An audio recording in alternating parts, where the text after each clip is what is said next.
Bueno, aquí estamos de vuelta, muchachos. Vamos a seguir trabajando con campo eléctrico. Antes quisiera hacer algunos comentarios para reforzar los conceptos que hemos tratado en nuestras clases. Por ejemplo, ustedes han oído hablar de los hoyos negros, ¿no? Si alguien me Sí, puede decir, eh, aunque sea sin entrar en detalles, ¿en qué consiste la formación de los hoyos negros? según entiendo, es una región sumamente densa que por su gran densidad como que atrae toda la materia que está alrededor de ellos a- hacia su interior, ¿no? Ajá, sí, efectivamente. Son volúmenes relativamente pequeños, pero que contienen una gran cantidad de masa, de tal forma que su densidad es miles de veces la densidad que tiene, por ejemplo, la Tierra, ¿sí? Entonces, debido a eso, es que atraen a la masa que está en derredor. Pero, a ver, un comentario que a mí se me hace interesante. El mecanismo de formación de los hoyos negros es a base de la atracción de las fuerzas gravitacionales. Y hemos visto en otras clases que la fuerza gravitacional es varios órdenes de magnitud mucho más chica que, que la fuerza eléctrica, que las fuerzas de atracción eléctrica o de repulsión o de atracción eléctrica. Entonces, ¿qué papel juega la atracción eléctrica en la formación de los hoyos negros? ¿Puede formar algún papel o es una No, cuestión de la gravedad? A es ver, como imperceptible, ¿no? ¿Cómo se dice? ajá. Prácticamente no está ahí, de tan pequeña que es a comparación de la gravedad.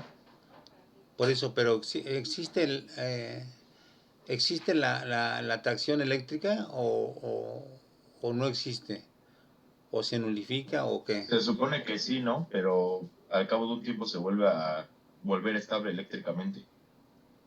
¿Qué quisiera eso de estable eléctricamente? Bueno, que la carga neta sea cero. Ajá. Y entonces, si la carga neta es cero, puede haber fuerzas No de hay, atracción. no hay fuerza eléctrica.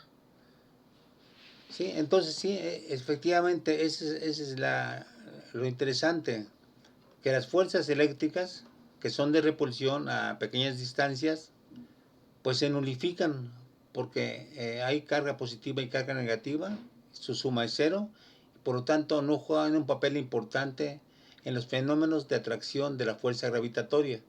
Entonces, hay mucha fuerza eléctrica de atracción y de repulsión, pero no juegan ningún papel porque esas fuerzas gigantescas se anulan y al final lo que queda es la pura fuerza de atracción gravitatoria. Ajá. Entonces es interesante que a pesar de que la fuerza de atracción gravitatoria sea tan pequeña, en realidad sea la causante de la formación no solamente de hoyos negros, sino de galaxias y de estrellas, ¿no? ¿Sí? ¿Por qué? Porque las fuerzas eléctricas se anulan. Entonces, nomás para recordar otra vez eso, ¿no? Que a pesar de que es muy pequeña, pues finalmente es la predominante. Uh-huh. Bueno, ok. Vamos ahora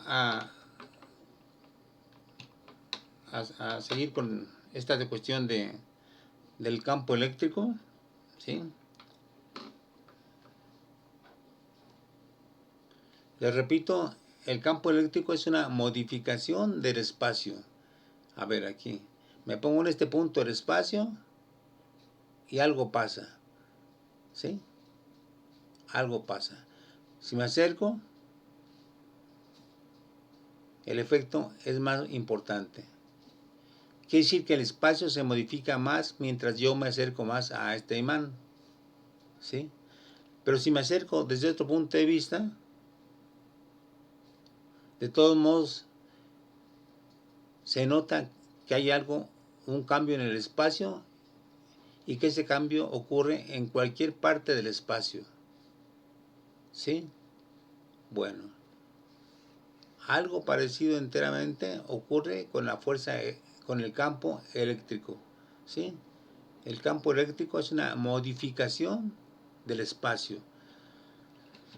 Como comentario, es interesante este concepto de campo porque uno de las contribuciones importantes de Einstein, digo, de entre las muchas contribuciones que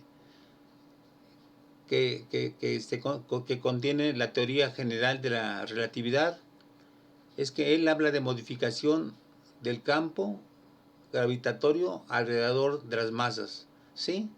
Por ejemplo, entonces, desde el punto de vista de Einstein, lo que atrae a una masa a otra masa es el campo gravitatorio, no la fuerza de atracción gravitatoria.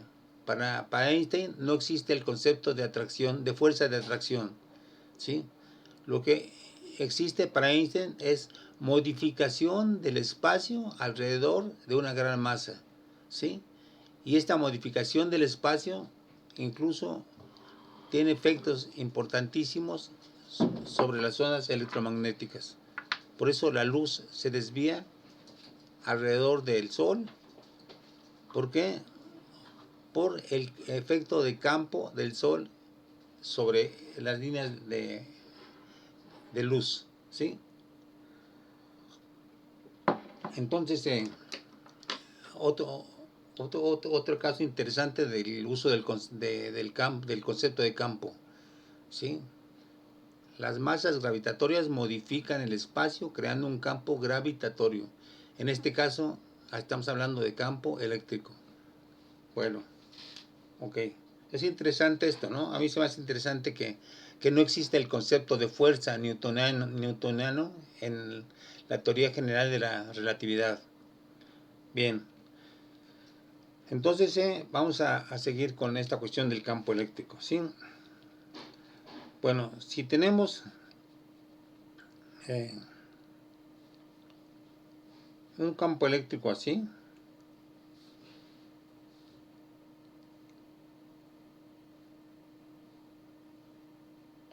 un campo eléctrico bastante parejito, y hacemos que ese campo eléctrico, que esas líneas de campo eléctrico crucen una determinada superficie,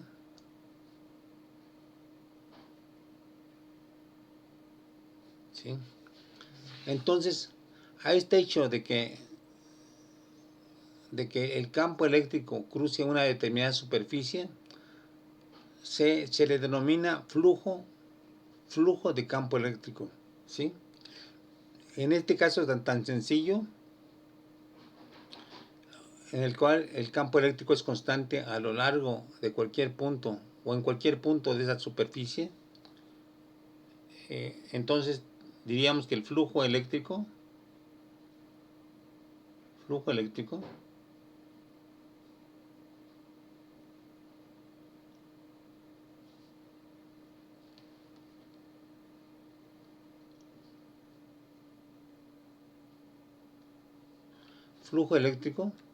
¿sí? Es igual al campo, a la magnitud del campo por la magnitud del área o de la superficie, E por S, ¿sí? Es el flujo eléctrico, ¿sí? Simplemente. Bueno, pero evidentemente que no siempre existe esta situación tan regular, ¿no? Lo que puede pasar es que también tendríamos una situación de ese estilo, que tendríamos, por ejemplo, un campo eléctrico así, así, así,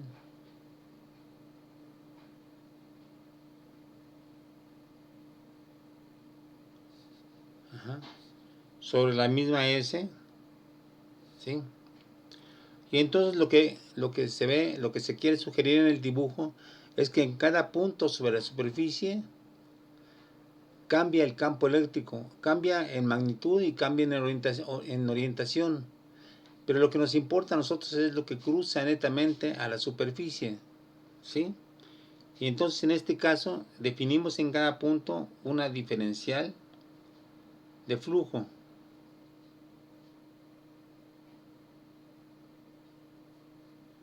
Que sería E punto ds, donde ds es un vector que tiene de magnitud ds, diferencial de superficie, por un vector n, ¿sí?, que define la dirección de una dirección perpendicular a la superficie S. Es decir, si tenemos aquí la superficie ds, una diferencial ds, el vector unitario estaría en esta dirección perpendicular a la superficie, ¿sí? Y entonces vemos claramente que una de sus consecuencias es que si tenemos aquí una diferencial de superficie así, un vector de campo eléctrico así, y un vector unitario así, paralelo al campo E, entonces n.E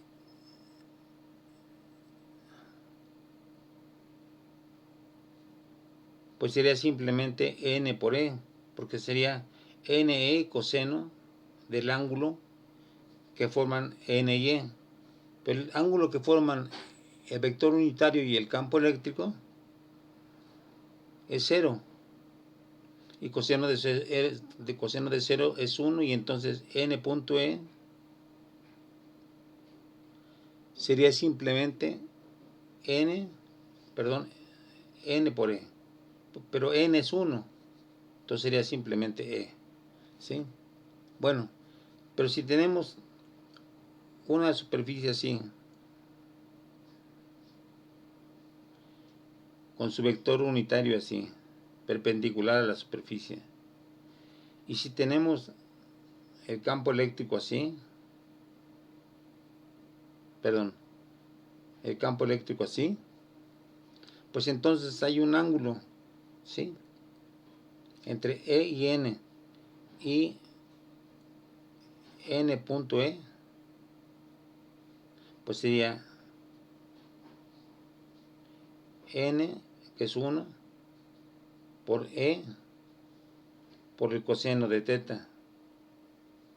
Y entonces pues va a ser diferente a simplemente a esto, va a ser igual a E por el coseno de teta. O sea, ¿qué concluimos de esto?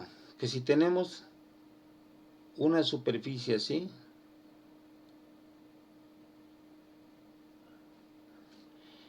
y un campo eléctrico que sea paralelo al plano de la superficie, pues entonces en el plano de la superficie el vector unitario sería así, n, y por lo tanto n.E, ¿cuánto valdría? A ver, Cero, cero. 0, 0. Mientras que el máximo valor del producto de n por E sería cuando el vector esté así y el vector unitario esté también así.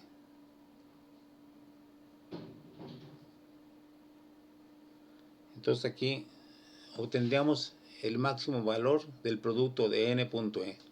Bueno, pues es normal, porque en este caso realmente a la superficie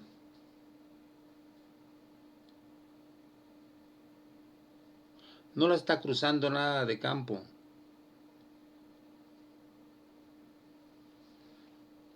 no está entrando ni saliendo nada de campo, simplemente corre paralelo al plano de la superficie, mientras que en otro caso, como en este caso sí tenemos que hay un máximo flujo de campo eléctrico a través de la superficie S.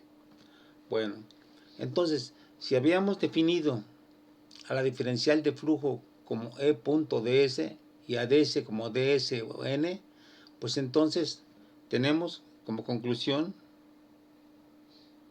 que el flujo eléctrico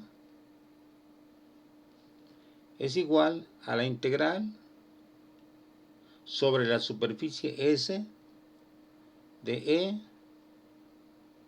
E.ds. ¿Sí? Entonces, eso sería, hay que grabárselo, la definición del flujo eléctrico a través de una cierta superficie S. ¿Sí? Bueno, entonces,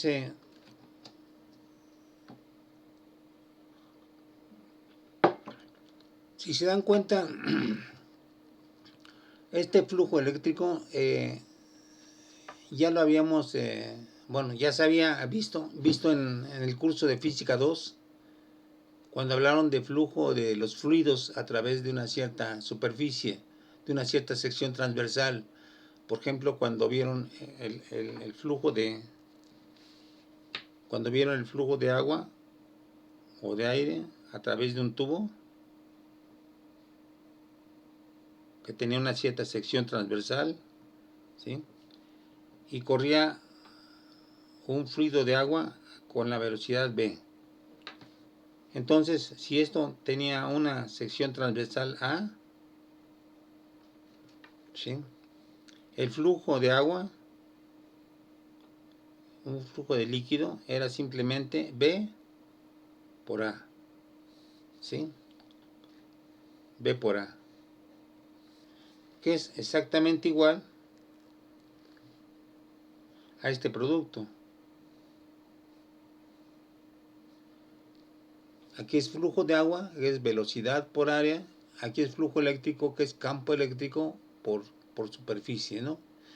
O sea, conceptualmente es lo mismo, pero aquí estamos hablando de un flujo regular de agua, o sea que la velocidad es la misma a lo largo de todo el tubo, de toda la sección transversal, y aquí estamos diciendo que el campo eléctrico es el mismo a través de cualquier punto de la superficie.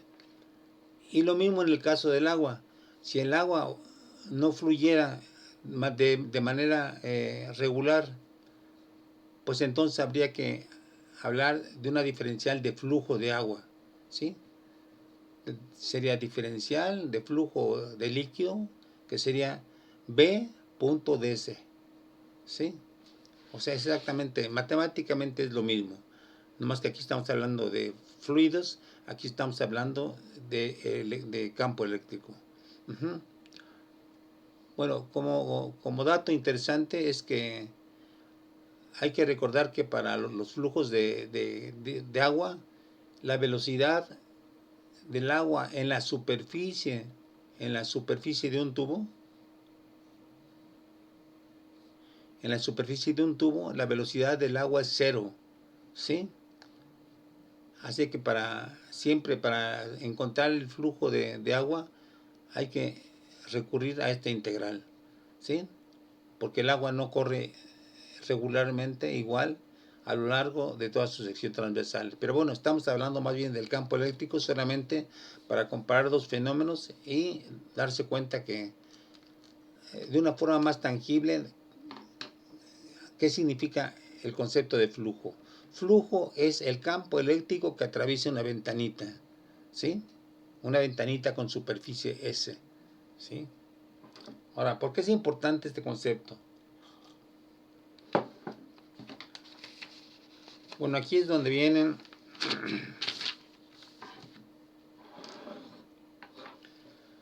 los matemáticos, ¿sí? Y vamos a ver lo que se llama la ley de Gauss.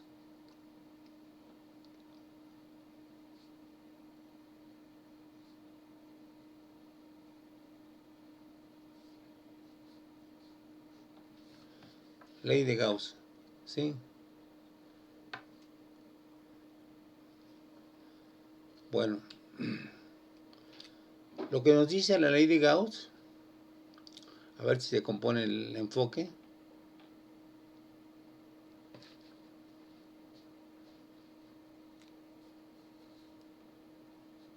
Bueno, ok. Lo que nos dice la ley de Gauss es algo intuitivamente, que intuitivamente se puede entender. Es interesante combinar la intuición con la expresión matemática. La intuición nada más es una sospecha, una cosa que consideramos plausible, y pues de esa intuición, cuando se pasa a una definición matemática, pues ya damos un gran salto, ¿no? Pero bueno, imagínense que ustedes tienen una caja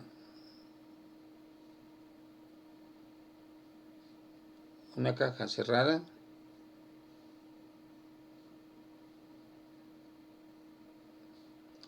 y que adentro tenemos una carga positiva, ¿sí? ¿Qué piensan que pasaría con el campo eléctrico en esta superficie? Por ejemplo, en este punto, ¿hacia dónde empujaría el campo eléctrico? ¿En dónde, profe? En este punto, en el centro de Hacia la derecha, ¿no? hacia la derecha, así. Y luego en este punto, Un poquito más a la derecha y arriba, ¿no? hacia arriba. Ajá. Ok. Y así nos podríamos ir con todo, ¿verdad? ¿Sí? Todo esto sería campo eléctrico. Y luego aquí también pasaría algo parecido, exactamente. Líneas para acá. Líneas que siempre estarían apuntando hacia esto. Y lo mismo con esta cara y la de cara de arriba, ¿no? En la cara de arriba estaría así, más o menos. Siempre apuntando a la carga, ¿sí? Y ahí tendríamos las líneas de campo. Bueno, ahora supongamos que tenemos nada más la pura caja cerrada, ¿sí? La pura caja cerrada. Pero tenemos líneas de campo así.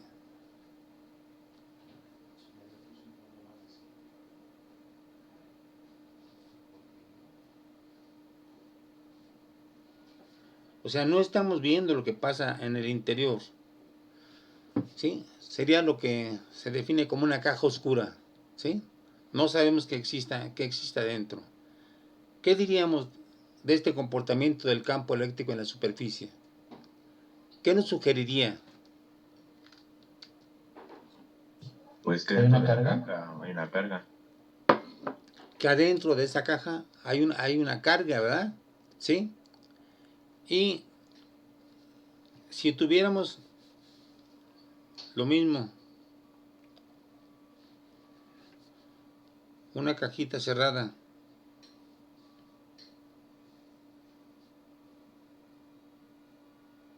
pero ahora con líneas de campo que están entrando,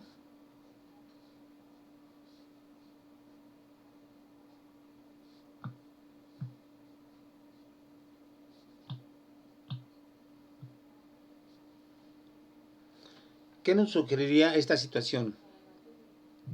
¿Hay una carga negativa? Hay una carga negativa. Que hay una carga negativa, que hay un sumidero de carga. Aquí hay una fuente de carga, aquí hay un sumidero de carga. ¿Y qué nos sugeriría esta otra situación? Tenemos una caja así. La voy a presentar ya no en 3 dimensiones, sino solamente viéndola de frente. Y que tenemos líneas de campo así. Y exactamente las mismas líneas de campo, no más que en otra dirección. Que no hay ninguna carga. ¿Qué nos diría? ¿Que no hay carga? Que no hay carga. ¿Por qué? Porque lo que entra es igual a qué? Lo que sale. A lo que sale, ¿sí? Bueno, pues es justamente lo que nos dice la ley de Gauss, nada más que en forma rigurosa. Lo que nos dice la ley de Gauss es que la integral sobre una superficie cerrada, porque estas superficies que hemos tratado aquí son superficies cerradas, son cajitas, nos dice que el flujo, la diferencial de flujo, en una superficie cerrada es igual a la carga que hay adentro dividida entre epsilon 0. ¿Sí? Vean que de lo intuitivo pasamos ya a la parte matemática. Es importante, muchachos. Es importante porque a veces me he dado cuenta, no voy a decir nombres porque no tengo derecho a eso, ¿no? A criticar personalmente a nadie, pero me he dado cuenta que en la escuela hay mucha tendencia a manejar mucha matemática y referir esas situaciones matemáticas muy poco a situaciones físicas, ¿sí? Y yo creo que hay que definir matemáticamente los fenómenos, pero luego aprovechar esa definición matemática para volver a la realidad cotidiana y tratar de entender, mirando con otros ojos, a lo que ocurre en derredor, ¿sí? Por ejemplo, fíjense lo que nos dice esta cosa, que la integral en una superficie cerrada del flujo de campo eléctrico nos dice lo que hay adentro de esa superficie cerrada, o sea, nos dice la cantidad de carga Q dividida entre epsilon 0, ¿cómo se llama? La constante de permitividad, ¿sí? Fíjense qué alcance tiene este campo, esta fórmula. Si quisiéramos medir la carga que tiene la Tierra, fíjense, ¿sí?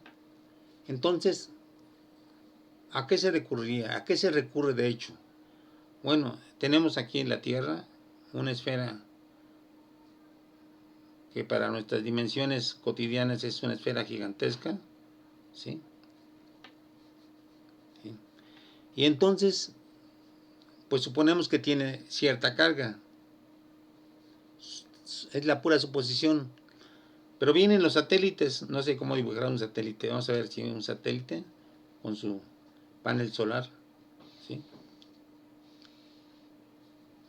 El que mide el que da energía al satélite. Y ese satélite empieza a recorrer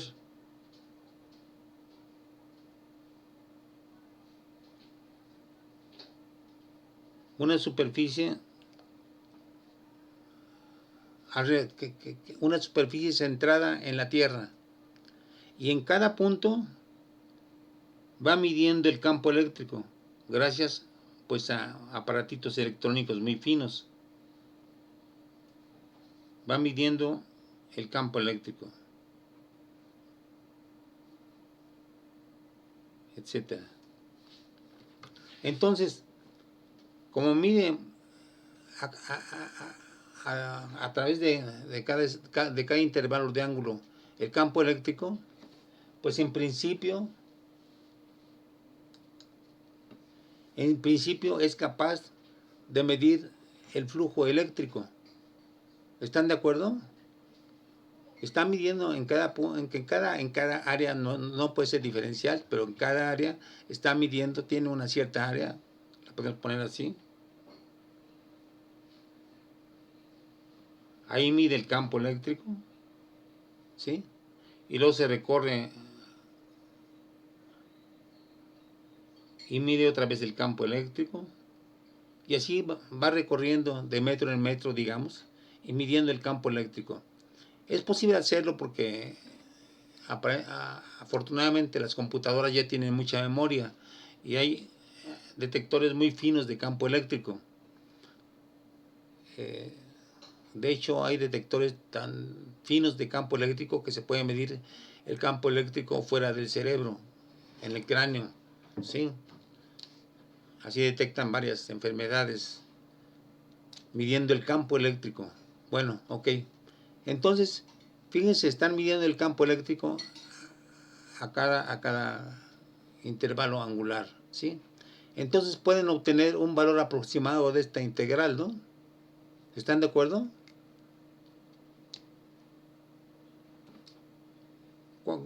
¿Cuál sería el cambio de hacerlo prácticamente esta medición? ¿Qué cambiaríamos aquí? En vez de la integral, ¿qué pondríamos? ¿Una suma? Una suma, exactamente. Una suma alrededor de toda la superficie. Exactamente una suma. De E, N por DS, por DS. Una delta S. ¿Sí? Desde 1 hasta N. ¿Sí? Que sería con mucha aproximación una integral.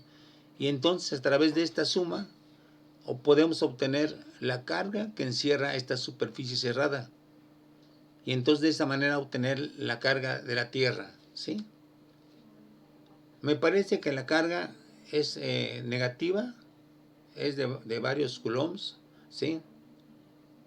Y bueno, pues es muy interesante que eso nos dé lugar a muchos fenómenos eléctricos muy interesantes, tanto como así como hay un campo eléctrico que nos rodea, así también hay un campo magnético que ustedes saben va de norte a sur, ¿no? Entonces, fíjense, a nivel de fluidos, pensamos que al caminar en cualquier calle o en nuestra casa estamos pues sumergidos en nada. En realidad estamos sumergidos en aire, estamos sumergidos en un montón de radiofrecuencias, estamos sumergidos en un campo eléctrico constante y estamos sumergidos en un campo magnético constante. El campo eléctrico es tan intenso que nos puede crear voltajes de 200 volts más o menos en una distancia de 2 metros. O sea que si dibujamos una persona, aunque sea en forma muy tosca,